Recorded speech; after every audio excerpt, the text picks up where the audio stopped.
최근 증시 하락으로 지목되는 원인과 지난 증시를 흔들었던 이슈들, 그리고 어느 정도까지 하락했는지, 그리고 회복되는 기간이 어느 정도였는지, 여기에 개인 투자자들이 지금 하락장을 좀 어떻게 생각하고 대응하면 좋은지를 한번 알아보도록 하겠습니다. 관련 내용이 텍스트로 제가 한 번 더 올려드렸기 때문에 같이 보시면 조금 더 좋을 것 같고요. 최근 7월부터 8월까지 증시가 굉장히 많이 흔들리고 있습니다. 우선 미국의 경제지표가 굉장히 많이 흔들렸죠. 개인 소비 지출부터 ISM 제조업 구매 관리자 지수 제조업까지 흔들렸고, 여기에 고용지표가 쇼크를 기록하게 되면서 미국의 이 3대 경제지표가 흔들리는 게 아닌가. 그 중에서도 미국의 이 GDP의 무려 60%를 이상 차지하는 지출이 꺾인다는 게 가장 중요한 겁니다. 지출이 어마무시했죠. 이 지출이 꺾일 수밖에 없는 이유가, 사실 코로나 때 엄청난 규모의 현금을 연준에서 살포를 하지 않았습니까? 연준뿐만 아니죠. 전 세계적으로 정말 많은 규모의 현금을 살포를 했는데, 이 현금이 이제 다 떨어졌다는 겁니다. 네, 미국인들이 저축을 많이 하는 성향도 아니고, 현금을 이제 많이 살포한 거에 대한 이 지출이 확대가 되면서 엄청난 규모의 지출이 발생을 했잖아요. 이 지출을 더 이상 유지할 만한 현금이 없다는 거죠, 미국인들이. 그래서 현금이 없는 상황에서 카드비까지 계속적으로 연체가 되다 보니까, 야, 미국 이제 경기도 나오는 거 아닌가. 2020년부터 21년까지 살포한 현금을 미국인들이 엄청난 규모의 소비로 지금 인플레이션을 촉발시켰고, 이거를 다 써버렸다. 이제 미국은 이전에 GDP 굉장히 좋게 나왔지 않습니까? 2.8% 기록했는데 이 GDP를 유지하지 못할 것이다. 왜? 소비가 꺾였으니까. 이런 식으로 이제 미국의 경기도나 우려가 확대가 되고 있는 겁니다. 이게 가장 중요한 내용이고요. 여기에 미국의 국가 부채가 계속적으로 확대가 되면서, 야, 연준 그리고 재무부 너희 언제까지 돈 찍어내서 이거 막을 거냐, 이제는 좀 긴축정책 해야 되지 않겠느냐라고 이제 정치적으로 대선을 앞두고, 트럼프 대통령과 이제 해리스 부통령의 대선을 앞두고 정치적인 리스크가 발생한 거죠. 그러니까 연준이 더 이상 돈을 못 찍어내요. 왜? 갑자기 대통령이 트럼프가 될 경우에는 요거 뒤집어집니다. 네, 너희들 돈 풀어서 증시 부양하고 경제 지금 이렇게 했는데 이거 우리가 다 없앨 거야. 특히 바이든 대통령의 인플레 감축법, 반도체 지원법, 전부 다 돈을 찍어내서 기업들의 투자 유치를 하게 되는 거고, 그런 것들로 인해서 또 고용시장도 받쳐주고 소비시장도 받쳤는데, 트럼프가 만약에 당선될 경우에는 어떤 게 발생할까요, 여러분들? 트럼프가 당선되면서 미국과 중국의 무역 분쟁이 확산되고 이렇게 돈을 찍어내는 살포 행위를 못하게 만든다는 겁니다. 네, 그렇기 때문에 지금 무역 적자 감소에 집중하면서, 네, 계속적으로 그레이트 아메리카, 미국의 우선적인 보호무역을 실행하겠다. 돈 찍어내는 거 말고 실제로 미국 기업들에게 유리한 법안을 만들어내겠다, 이렇게 해버리는 거예요. 이렇게 되니까 이때까지 올라갔었던 이런 이 기대감들이 한 번에 꺾일 수밖에 없는 거고, 여기서 이제 지난주에 정점을 찍었던 게, 일본이 기준금리를 사실상 좀 기습적으로 인상을 했죠. 네, 대부분의 전문가들이 일본이 올해 하반기쯤에는 인하하겠지만은 7월달에 인하를 한다는 생각은 아무도 못했을 겁니다. 그래서 재료금리를 종료하고 0.25%의 기준금리로 인상을 했습니다. 근데 여러분들 생각하시기에는, 야, 일본이 0.25% 정도 올렸는데 이게 뭐가 문제냐라고 할 수 있습니다. 여러분들 주요국의 엔화를 한번 보시겠습니까? 네, 엔화를 이렇게 한번 보시겠습니까? 보유적인 일본은행의 이런 엔화가 어마무시해요. 어마무시하고, 엔캐리 청상시, 우리가 흔히 말해서 지금 일본이 워낙에 금리가 낮은 상태로 오래 유지가 되었기 때문에 일본에서 돈을 빌려서 미국의 채권을 사거나 미국의 우량주를 사거나 아니면 그걸 파생상품을 투자하거나 이런 투자들이 굉장히 활성화됐었는데, 이제 청산이 됨으로써 이런 것들이 어떻게 되겠습니까? 다시 돌아갈 수밖에 없다는 거죠. 금리가 0.25% 올라가 버렸으니까. 이게 어마무시한 규모입니다. 여기에 지금 미국의 5.5% 기준금리가 인하될 가능성이 굉장히 높아지고 있습니다. 사실 연준이 지금 질타를 받는 이유가 금리 인하가 너무 늦었다 이거예요. 왜냐면은 연준 같은 경우에는 역대 최대로 빠르게 금리를 올렸습니다. 이렇게 금리를 빠르게 올린 적이 없어요. 정말 빠르게 2년 동안 금리를 우리가 흔히 말해서 잡아 올렸는데, 끌어올렸는데, 이 상황에서 부작용이 없을 거냐. 근데 계속적으로 어떤 걸로 버텼습니까? 아까 말씀드린 것처럼 현금 살포한 거, 그리고 계속적으로 재무부에서 국채 찍어내면서 이제 인플레 감축법, 반도체 지원법, 계속적으로 정부 지원 정책으로 버텼는데, 이게 이제 한계에 봉착하게 되면서 연준도 빨리 금리 인하를 했었어야 되는데 이게 늦었다는 겁니다. 늦게 되면서 이제 일본이 금리 인하하고 금리 인상하고 연준이 금리 인하가 늦어지게 돼버리니까 이거를 지금 딱 타이밍이 어긋나 버린 거예요. 그러니까 빨리 시장에서는 야 빨리 이거 올라갔던 주식도 팔아버리고 우리 NK 빨리 청산해야 돼. 다시 일본에 돌려줘야 돼. 이렇게 하면서 그동안 가장 많이 올랐던 IT 종목들이 박살이 나버렸습니다. IT 반도체 종목들이 이번 한 달간의 추세거든요. 박살이 나버렸죠. 박살이 나버렸고 여기에 아까 말씀드린 것처럼 연준의 금리 인하가 본격적으로 진행되면서 그동안 많이 올랐던 이 기술주들 이런 안전자산 대신에 뭐가 올라갑니까? 그동안 올라가지 못했던 업종들 위로 수급이 분산이 되고 있는 거죠. 이렇게 경기 둔화 우려되니까 뭐 소비재 관련된 종목도 올라가고 그리고 야 금리 인하 하면서 좀 이제 좀 투자를 다른 곳으로 확대되지 않을까 하면서 뭐 이제 건설 업종들 뭐 이런 업종도 올라가고 이런 식으로 뭐 제약 헬스케어 관련 테마도 올라가고 이런 식의 자금 이동이 같이 나와버리니까 그동안 올랐던 이 IT 종목들이 크게 꺾여버릴 것 같고 물론 여기에는 인공지능에 대한 거품론도 충분히 있습니다. 최근에 계속적으로 리포트가 나오고 있잖아요. 엔비디아, 마이크로소프트 특히 IT 기업들이죠. 뭐 오픈 AI, 마이크로소프트, 구글, 메타 아니 챗GPT 이런 거 개발해야 하는 건 좋은데 투자하는 건 좋은데 언제 돈을 벌 거냐. 근데 돈을 앞으로 최소 2, 3년 동안 못 번대요. 계속 투자만 한대. 그러니까 야 이거 언제 투자하냐 이거 빨리 이거 우리 이번에 리밸런싱 크게 해야 되는데 금융정책 변동성 크다 빨리 수익 중인 종목들 팔고 다른 종목들 위주로 준비하자 하면서 너무 많은 변동성이 일어나 버린 겁니다. 지금 이런 1년의 사태들이 7월부터 8월까지 한 번에 나와버렸어요. 한 번 일어나 버리게 되니까 정말 많은 이슈가 나왔죠 여러분들. 그러니까 지금 시장이 크게 흔들림에 따라서 많은 투자자들이 여기서 야 이제 진짜 미국 경기 둔화 우려오고 이제 다 팔아야 될 때 아닌가? 이제 본격적으로 조정단 나오지 않나? 이런 식의 생각을 해버리고 있는 겁니다. 근데 저는 이게 조금 이제 주식 투자를 좀 오래 하는 사람으로서 좀 열받는 게 뭐냐면은 여러분들 자 7월을 제외하고 한 6월 달까지만 하더라도 월가 뉴욕 3대 지수가 신고가를 달리지 않았습니까? S&P 500에 대한 목표가를 계속 상향했어요. 모든 전문기관들이. 그리고 실제로 대표적인 약세론자죠. 이놈 이거. 네, 이 코라노비치. 네, 이 수석 전략가가 JP모건에서 잘렸습니다.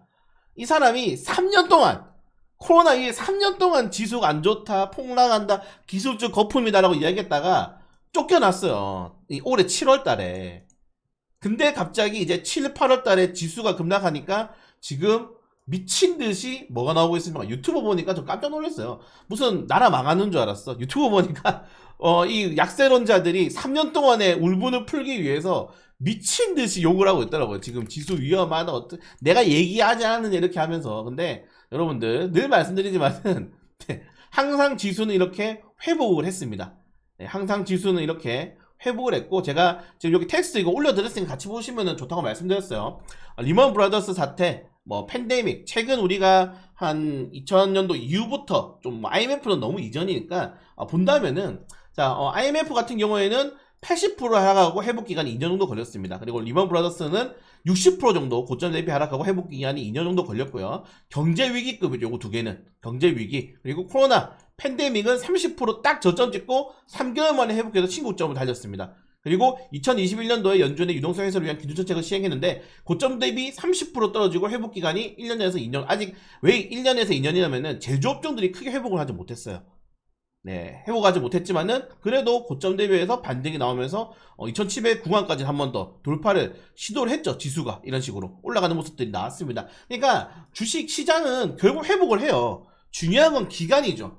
이 기간에 대비해서 내가 준비가 좀 잘 되어 있느냐가 가장 중요하고, 만약에 이게 지금 하락이 경제 위기급이다, 경기 둔화급이다라고 하면은 지금 고점 대비해서 10% 정도 떨어졌는데 여기서 최소 20% 이상 더 떨어집니다. 어디까지 떨어지겠습니까? 2200포인트까지 다시 한번 내려올 수밖에 없다는 거예요. 자, 그렇게 되면은 개별 종목들은 최소 30에서 50% 정도의 하락이 나올 수밖에 없다는데, 지금 여러분들 2분기 기업들의 실적이라던가 그리고 전체적으로 연준의 빠른 금리 인하로 인한 뭐 대응책, 그리고 우리나라 같은 경우도 최근 뭐 이제 저성장에 들어갔지만은 뭐 GDP 이런 것들을 본다면은 경제 위기급은 아니다라고 이야기를 하고 있는 거고, 그리고 NKD 트레이드에 대해서도 이야기가 많아요. NKD 트레이드에서도 전문가들이 다 의견이 다릅니다. 이거 최대 정말 이경이다. 이경이고 최소 1000조다. 근데 1000조 정도면은 감당해낼 수 있지 않을까? NKD 트레이드 아까 이거 말씀드렸지만은 완만하게 청산할 경우에는 납폭이 크지 않아요. 이렇게. 근데 일본이 굳이 급진적으로 청산할 필요가 있을까? 완만하게 청산해도 충분히 되지 않을까? 이런 식의 이야기가 나오고 있는 겁니다, 지금. 그리고 미국 대선을 앞두고 증시가 이렇게 망가지게 전문가들이 계속 놔둘까? 바이든이든, 해리스든 트럼프든 그렇지 않을 거란 말이죠. 그래서 지금이 경제 위기급은 아니다라고 치면은, 그러면은 고점 구간에서 조정이 20% 정도니까 앞으로 10% 정도 더 떨어진다는 것을 우리가 보편적으로 생각하시는 게 조금 더 맞지 않나, 이렇게 말씀을 드리고 싶은 겁니다. 그러니까 내가 산 주식들을 이제 어떻게 해야 될 건지가 좀 가장 중요한데, 여러분들에게 보여드릴 게 이 코스피 40년 정도의 차트거든요. 네. 코스피 40년 차트인데 이게 2021년도까지 기준입니다. 자, 보시면은 코스피는 결국 계속 올랐어요. 계속 조정이 나온다 하더라도 계속 올라가는 모습이 나왔기 때문에, 다시 말씀드리지만은 시장은 회복합니다. 근데 코스닥은 달라요. 여기서 여러분들이 좀 아셔야 될 게, 코스닥은 2000포인트를 찍은 적이 있습니다. 언제? IT가 없을 때. 그러니까 지금 여러분들이 그 유튜브 보면은 IT 버블이다, 뭐 제2의 IT 버블, AI 버블이다 얘기하는데, 버블이 끼지도 않았다니까. 버블이 끼려면은 코스닥이 2800까지 가야 돼요, 이거. 여러분들 지금 2800 갔습니까? 코스닥? 1000포인트도 못 가서 그냥 빌빌거리는데 무슨 거품이라는 거야. 거품도 아니에요, 지금 우리나라는. 코스닥이 2800 갔다니까. 코스피보다 먼저 3000 근처까지 갔다고요. 그러니까 만약에 내가 우리가 사고 있는 종목 중에 펀더멘탈이 괜찮은 주식들, 밸류에이션이 괜찮은 주식들은 회복을 한다는 겁니다. 근데 제가 경계를 하고 있는 종목들 같은 경우는 모멘텀만으로 내가 투자를 한 종목들 같은 경우에는 이런 회복이 안 올 수도 있다. 회복 기간이 굉장히 길어질 수 있다고 말씀을 좀 드리고 싶은 거예요. 네, 요거를 읽어보시면 좋습니다, 여러분들. 그래서 뭐 아시겠지만 당연히 리스크적인 대비로도 펀더멘탈이 가장 리스크가 낮죠. 대신에 수익률 기대치도 낮고, 그 다음에 밸류에이션 관련 테마주들, 그리고 그 다음에 모멘텀 테마주들이 사실은 리스크는 크지만은 성장성에 대한 기대 수익률이 굉장히 높은데, 당연히 지수가 하락하고 반등할 때도 이 순서대로 올라간다는 겁니다. 근데 1번, 2번은 결국에는 이 낙폭을 다 회복할 수가 있는데, 3번 같은 경우에는 낙폭을 회복 못할 때가 굉장히 많다는 겁니다. 요거를 좀 조심하셔야 돼요. 그러니까 제가 이게 종목으로 대응을 할 때 1번, 2번 같은 경우에는 버텨도 돼요. 버텨도 됩니다. 근데 3번 같은 경우에는 비중을 일정 부분이라도 자르셔야 됩니다, 여러분들. 네. 비중을 일정 부분이라도 자르셔야지 지금 대응이 가능하다는 점. 요거를 꼭 여러분들에게 말씀을 드리고 싶어요. 그래서 지금은 사실 여러분들 제가 유튜브 좀 보시면 아시겠지만은 이 에버리지 매매 이 차트를 제가 4년 전에 만들었습니다. 4년 전에. 이거 제가 만든 거예요. 4년 전에 만들었는데 이렇게 하시는 분이 많이 없어. 지금이 정말 에버리지 매매로 때려버리면은 진짜 수익 많이 볼 수 있는 시장이거든요. 그리고 우리가 지금 계속 에버리지 매매를 하고 있고, 그렇기 때문에 저는 오히려 지금이 좀 괜찮다고 생각이 돼요. 만약에 이 매매를 계속 하셨던 분들 같은 경우에는. 다만 내 포트폴리오에 100% 주식이 있으신 분들은 지금 대응하셔야 된다. 충분히 이 글을 읽으시고 대응을 하실 필요가 있고, 20, 30% 정도 현금을 보유하신 투자자 분들도 현금 있어서 나쁘지 않아요. 근데 아까 말씀드린 것처럼 모멘텀이 좀 깨진 주식들이 하거나, 아니면은 여기 보시는 것처럼 테마주 위주의 뭐 단기 급등주, 동전주, 스펙주, 신흥상황 종목들, 50위주 신저가 종목들, 뭐 정치 테마, 전체 테마주들 같은 경우에는 현금으로 전환하시는 것도 나쁘지 않다라고 좀 생각이 됩니다. 네, 이렇게 좀 생각이 돼요. 그렇기 때문에 에버리지 매매를 하실 분들에게 충분히 기회가 왔고 현금을 좀 만들어야 될 필요가 있다. 자, 그리고 도저히 나 손절 못하겠어. 도저히 손절 못하겠어. 1번, 2번 종목들은 괜찮습니다. 모멘텀, 뭐 펀더멘탈, 밸류에이션 종목들은 괜찮은데 3번은 조정을 하셔야 돼요. 3번은 무조건 자르셔야 됩니다. 비중을 조금이라도 잘라야지 조정이 나왔을 때 바닥에서 춘매하셔도 돼요. 그러니까 지금은 리밸런싱 매매가 정말 좀 중요한 포지션이 됐다는 점들 좀 말씀을 드리면서, 요거 내용들 한번 좀 읽어보시면 좋을 것 같아요. 내용 별로 안 길거든요. 근데 이 내용 만들려고 진짜 오래 걸렸습니다, 여러분들.